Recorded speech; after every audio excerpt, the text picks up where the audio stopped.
আওয়ামী লীগকে ক্ষমতায় ফেরাতে এস আলম গ্রুপের চেয়ারম্যান সাইফুল আলম সম্প্রতি দিল্লি গিয়ে পলাতক শেখ হাসিনার সাথে গোপন বৈঠক করেছেন বলে অভিযোগ পাওয়া গেছে। শুধু তাই নয়, হাসিনাকে ফেরাতে আন্দোলন, নাশকতা আর অরাজকতা সৃষ্টির জন্য ২৫০০ কোটি টাকা হস্তান্তর করেছেন এবং আরও ২০০০ কোটি টাকা দেওয়ার আশ্বাস দিয়েছেন বলে বাংলাদেশের একাধিক গণমাধ্যমে খবর প্রকাশ হয়েছে। বাংলাদেশের বিভিন্ন জাতীয় দৈনিকে প্রকাশিত প্রতিবেদন অনুযায়ী দেশকে আবার অস্থির করে আওয়ামী লীগের ফ্যাসিবাদী শাসন ফেরাতে নতুন পরিকল্পনা করা হচ্ছে। এই উদ্দেশ্যে এস আলম সম্প্রতি দিল্লি গিয়ে শেখ হাসিনার সাথে গোপন বৈঠক করেছেন। আগামী নভেম্বর-ডিসেম্বর মাসে দেশে বড় ধরনের নাশকতা আর অরাজকতা তৈরির পরিকল্পনা করা হচ্ছে। জানা যায়, গত ২ আগস্ট পবিত্র উমরা পালনকে সামনে রেখে সাইফুল আলম মাসুদ সিঙ্গাপুর থেকে একটি ফ্লাইটে সৌদি আরব যান। তার একদিন পর ৩ আগস্ট তিনি মক্কা ক্লক টাওয়ারের ফেয়ারমন্ট হোটেলে ওঠেন। একটি বিশ্বস্ত সূত্র নিশ্চিত করেছে যে পবিত্র উমরা পালন করার দোহাই দিলেও সাইফুল আলম মাসুদের মক্কায় যাওয়ার উদ্দেশ্য ছিল সম্পূর্ণ ভিন্ন। তিনি সেখানে যান মূলত দেশ থেকে পালানো আওয়ামী লীগ নেতাদের সাথে সাক্ষাৎ করতে। মক্কার ফেয়ারমন্ট হোটেলে বসে তিনি পলাতক আওয়ামী লীগ নেতাদের সাথে সাক্ষাৎ করেন। ওই সূত্রটির মাধ্যমে জানা গেছে যে মক্কায় পলাতক আওয়ামী লীগ নেতাদের সাথে দেশবিরোধী বিভিন্ন পরিকল্পনা সাজানো শেষে ৪ আগস্ট এস আলম মদিনায় চলে যান এবং ইলাফ আল তাকওয়া হোটেলে ওঠেন। সেখানে তিনি চট্টগ্রামের কিছু চিহ্নিত আওয়ামী ব্যবসায়ীর সাথে দেখা করেন এবং বিভিন্ন বিষয়ে আলোচনা করেন। ২ দিন সেখানে অবস্থান শেষে ৬ আগস্ট তিনি দুবাইতে চলে যান। এরপর ৬ আগস্ট বিশেষ ফ্লাইটে ভারতের রাজধানী নয়াদিল্লিতে পৌঁছান এস আলম। প্রাপ্ত তথ্য অনুসারে দিল্লি সফরে তার সঙ্গী ছিলেন স্ত্রী ফারজানা পারভিন সহ তার ছোট ছেলে ও ইসলামী ব্যাংকের সাবেক এক চেয়ারম্যান। দিল্লিতে নেমে তারা ওঠেন ভারতের বিখ্যাত ৫ তারকা হোটেল দি ওবেরয় নিউ দিল্লিতে।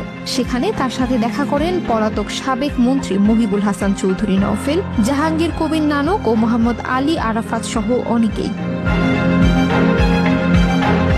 এস আলমের দিল্লি সফরের সবচেয়ে বড় এজেন্ডা ছিল স্বয়ং শেখ হাসিনার সাথে গোপন মিটিং।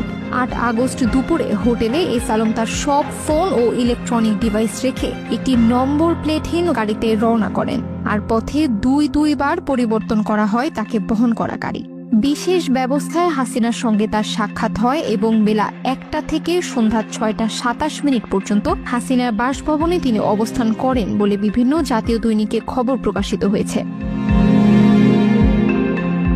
প্রাপ্ত তথ্য মতে এই সময় ভারতের বেশ কয়েকজন উচ্চপদস্থ কর্মকর্তাও সেখানে উপস্থিত ছিলেন। ওই বৈঠকে হাসিনাকে অর্থায়নের বিষয়ে সম্মত হন এস আলম। ইন্টারন্যাশনাল লবিং, বিভিন্ন দেশের পলিসি মেকারদের আওয়ামী লীগকে সহযোগিতা করার জন্য লবিস্ট নিয়োগ, আগামী নভেম্বর ও ডিসেম্বরে দেশজুড়ে নাশকতা সৃষ্টি করে এমন অরাজক পরিস্থিতি সৃষ্টি করা যাতে অন্তর্বর্তী সরকার বিদায় নিতে বাধ্য হয়।